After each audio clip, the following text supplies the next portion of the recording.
बिस्मिल्लाहिर्रहमानिर्रहीम। अस्सलाम वालेकुम प्यारे दोस्तों, कैसे हैं आप सब लोग। मुझे उम्मीद है कि आप सब ठीक-ठाक होंगे, मज़े में होंगे और मैं भी बिल्कुल ठीक हूँ।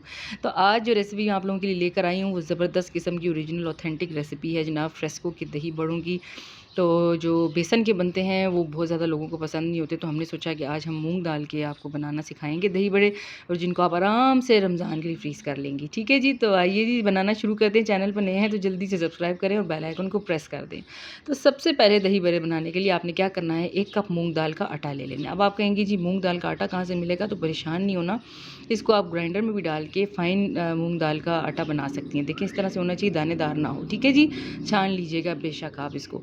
उसके बाद इसमें सिर्फ जाएगा हाफ़ टी स्पून सॉल्ट, और हम इसके अंदर डालेंगे चौथाई चम्मच जो है वो बेकिंग सोडा की। ठीक है, इसमें और कुछ भी नहीं जानता, ये बिल्कुल सिंपल बनते हैं और इतने मज़े के होते हैं कि खाली खाने का भी दिल चाहता है। मिक्स करेंगे। नॉर्मल टैप वाटर जो होता है उससे आपने पेस्ट बना लेना। पेस्ट कैसा होना चाहिए जी, गाढ़ा नहीं होना चाहिए। एक बात याद रखिएगा, जब आप दही बड़ों का बहुत ज़्यादा थिक पेस्ट बनाते हैं और मतलब इसको मोटा रखते हैं, तो उतना ही ये गुठली बनने के चांसेस ज़्यादा होते हैं। तो आपने क्या करना है, इसको ऐसा मतलब पेस्ट बनाना है फ़ाइन सा, जो मैं आगे भी वीडियो में चल के आपको दिखाऊंगी, ताकि इसकी गुठली ना बने और अच्छा बने बहुत ज़्यादा आपका दही बड़ा। ठीक है जी, तो ये देखिए इस तरह से ये थिक सा हो जाएगा। शुरू में आपने घबराना नहीं है, ठीक है जी। और पानी शामिल करेंगे, पानी की कोई लिमिट नहीं है, बस आपने इतना शामिल करना है कि ये देखें इस तरह से होना चाहिए इसका पेस्ट। ठीक है ना, बहुत ज़्यादा रनी हो ना बहुत ज़्यादा थिक हो, ताकि इसकी गुठली फॉर्म ना हो।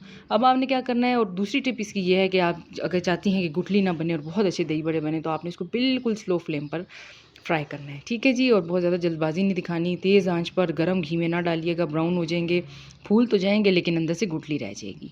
तो ये देखिए मैंने एक स्पून की मदद से दूसरे स्पून में से हटा के इसको शामिल किया, और देखें थोड़ी देर बाद ये ऊपर आ जाएंगे पानी इसकी सतह से ऑयल की, और ये कितने ज़बरदस्त बन जाएंगे ऐसे।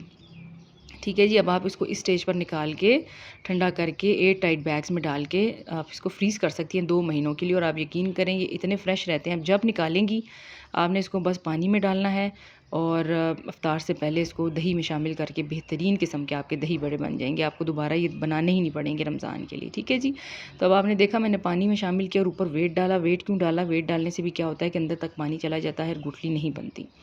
अब आप थिक सा दही ले लीजिएगा, सही है जी। नमक शामिल करेंगे इसके अंदर, मैंने मीठा दही लिया था तो मैंने चीनी नहीं डाली, तो आप इसके अंदर चीनी डाल दीजिएगा थोड़ी सी। ठीक है, उसके बाद आपने इसको विस्क कर लेना है, और हमेशा याद रखें इसकी टिप नंबर 3 ये है कि आपने इसको दूध से पतला करना है। ठीक है जी, आप पानी से इसको पतला ना करें कभी भी, बिकॉज़ जब दही बड़े आप बनाते हैं और उसको थोड़ा टाइम देते हैं तो वो पानी छोड़ जाते हैं और वो अजीब से हो जाते हैं। दूध से करेंगे तो ख़राब नहीं होगा। तो अब ये देखें इस तरह से थिक होना चाहिए, बहुत ज़्यादा पतला भी ना कीजिएगा। अब ये देखें जी 15 से 20 मिनट या हाफ़ एन आवर के बाद ये देखें कितने सॉफ्ट और स्पॉन्जी थे, एक्सीलेंट बने थे देखें। तो अभी मैं आपको उसको तोड़ के भी दिखाऊंगी, कोई गुठली नहीं थी, इतने जूसी थे, अंदर तक कोई मसला मसाइल नहीं हुआ था।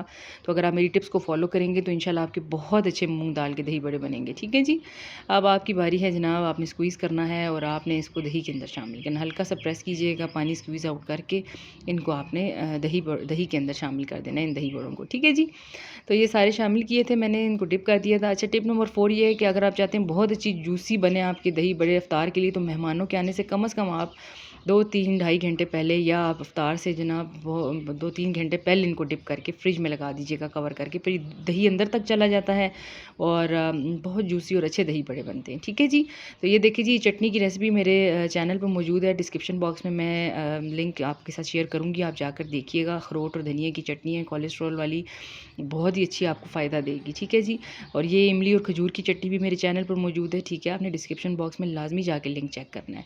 तो ये देखें, ये दोनों आपने इमली की और ग्रीन चटनी शामिल करनी है और मेहमानों को पेश करना है।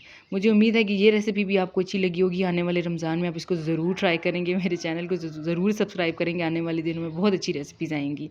अल्लाह हाफ़िज़।